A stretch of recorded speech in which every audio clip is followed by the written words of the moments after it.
Hoje, 25 de fevereiro de 2015, programa Memória História Oral da Fundação Arquivo e Memória de Santos, em parceria com a Unimonte, entrevistando o senhor Antônio Fernandes Neto, que falará sobre a guarda portuária das docas e seu monitoramento fora das instalações da própria frota. Por favor. Muito obrigado pelo convite. A Companhia Docas de Santos, ela tem uma longa tradição de intervir no movimento social da cidade e intervir sobre os trabalhadores.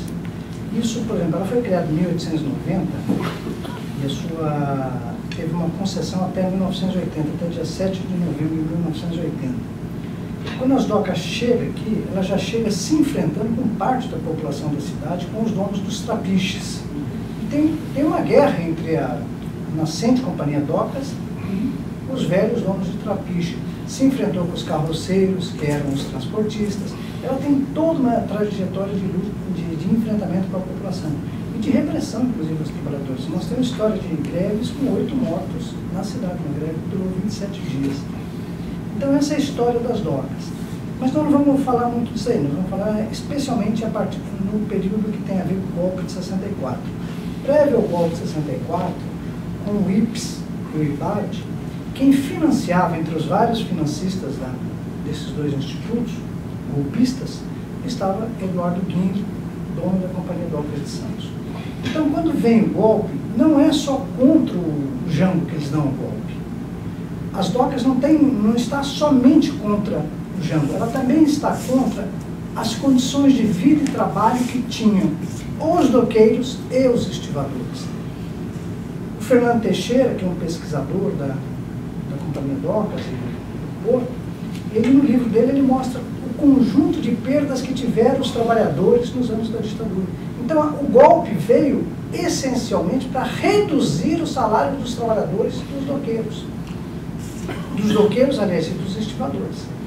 Então ela teve que montar no golpe para ter facilidades, porque a partir do golpe de 64, já no 1969, todo investimento que ela fizesse, ela ganhava mais 10% sobre aquele valor. De tal sorte que em 78, a operação das docas deu prejuízo, e mesmo assim esses investimentos que ela não fazia já, em 78, ainda deu um lucro espetacular para as docas.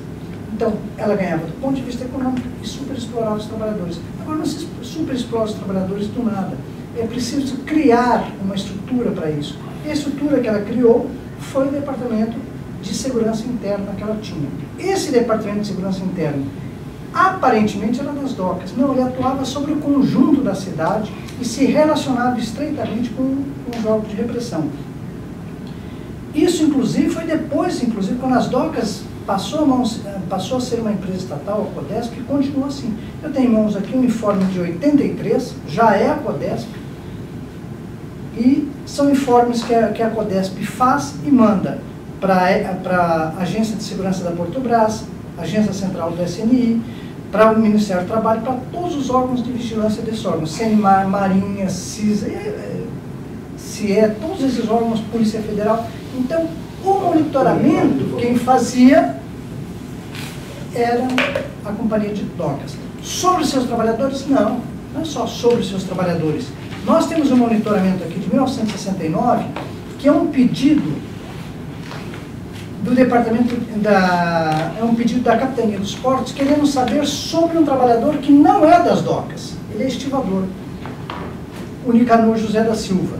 Ele não tinha nada a ver com a Companhia Docas, ele era dos trabalhadores avulsos. E as docas informam quem é Nicanor José da Silva, inclusive de passagem manda a sua própria ficha de sindicalizado. Quem faz isso? O Departamento de Segurança das docas. Manda para quem? Para a Capitania dos Portos, que manda para os demais órgãos de repressão. Então, a colaboração das docas, o monitoramento, era com os trabalhadores, inclusive, que ela não tinha nada a ver. Eles falam, mas ele era estivador, ali é faixa portuária. Tá bem, é isso? Não, é muito mais do que isso. Em 1980, é lançado o PT na Baixada Santista, com a presença do Lula, e temos um informe do DOPS. O DOPS conta como é que foi o lançamento, quem estava lá, estava várias pessoas conhecidas da cidade, que estavam sempre metidas nisso, meu amigo Betão, velho amigo, Bom, estava o Lula, estava o Bernabé, estava um monte de gente assim, estava o Lara, estava o Del Bosco, estava o Nelson Fabiano, todo mundo, toda a cidade ali. E estava também quem? A Companhia Docas de Santos. Ela manda duas pessoas para gravar o comício. Não tem nada a ver com as docas, está a 2 quilômetros de distância das instalações das docas. Então, aliás, o DOPS ficou bravo pra caramba, e até queria ler um trechinho aqui do informe. Segundo consta, agentes da Guarda Portuária prejudicaram o serviço de observação, uma vez que foram vistos gravando o discurso de Lula. Aliás, objeto de alusão por parte do orador à polícia de um modo geral. Consta que os agentes se chamam Francisco de Paula Batista e Alaor da Silva Crisóstomo, ou Crisóstomo da Silva, que inclusive estariam armados. Então, as docas mandavam quem? Os seus funcionários armados gravar as atividades políticas da cidade. Isso não tem nada a ver com as docas, mas isso é para mostrar o papel policialesco que essa empresa teve durante 90 anos nesta cidade e na região. E nós falamos isso porque senão nós não vamos entender muitas formas de perseguição que nós vimos nos últimos anos na Companhia Docas de Santos e que ele permaneceu depois com a Codesp. E pelo que diz o atual presidente do Sindicato da Administração, o que hoje se chama Sintaporte, esse monitoramento continua nos dias de hoje. Essa é a principal conclusão que nós queremos tirar, porque achamos que o problema da reparação e justiça passa por nós entendermos como é que funcionavam esses órgãos. Era isso que eu tinha para dizer. Ok, então, em nome da Fundação Arquivo e Memória de Santos da Unimonte, agradecemos ao senhor Antônio Fernandes Neto pelo seu apoio. Obrigado.